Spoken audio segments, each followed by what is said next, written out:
वेगळ्या विदर्भाचा मुद्दा पुन्हा चांगलाच पेटण्याची चिन्ह दिसत आहेत, कारण काँग्रेसचे वरिष्ठ नेते विजय वडेट्टीवार यांनी वेगळा विदर्भ झाला पाहिजे अशी ठाम मागणी केली आहे। त्यांनी महाराष्ट्रात एका विशिष्ट समाजाचं प्राबल्य वाढल्याचा आरोपही केलाय।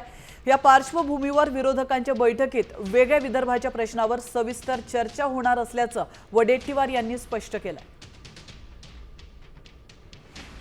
आपल्यासोबत विजयभाऊ, खरं तर त्यांनी वेगळ्या विदर्भाची भूमिका मांडली आणि वेगळ्या विदर्भाच्या पदाधिकाऱ्यांनी त्यांची भेट घेऊन स्वागत सुद्धा केले या सगळ्या भूमिकेचं आणि हायकमांडपर्यंत लवकरात लवकर पोहोचा असं सुद्धा त्यांनी सांगितलं।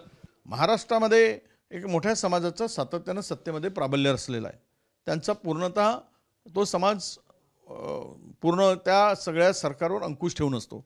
अशा वेळेस त्यांना बॅलन्स करून ती सत्ता सांभाळावी लागते। म्हणूनच वेगळा विदर्भ हा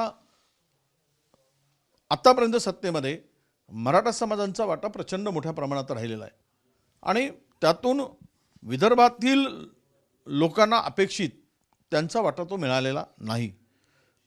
यामुळं आमची भूमिका अशी आहे की विदर्भ हा ओबीसी, आदिवासी, दलित, अल्पसंख्याक आणि हा सर्व जातीचा समावेश असलेला सामाजिक एक समतोल असलेला हा प्रदेश आहे आणि या प्रदेशामध्ये जे रिसोर्सेस आहेत त्या संदर्भात काही लपून राहिलेलं नाही आणि म्हणून मला वाटतं की आम्ही हायकमांडच्या लक्षात आणून देऊ की वेगळा विदर्भाची भूमिका ही योग्य राहील।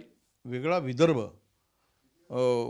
जर झाला तर या विदर्भातील सर्व सामाजिक समतोल राखण्याच्या दृष्टीनं त्याचा उपयोगी पडेल आणि सर्वांना न्याय देता येईल। व्हिडिओ जर्नलिस्ट सौरभ पोलिस, पराग डुबडे, साम टीव्ही न्यूज, नागपूर।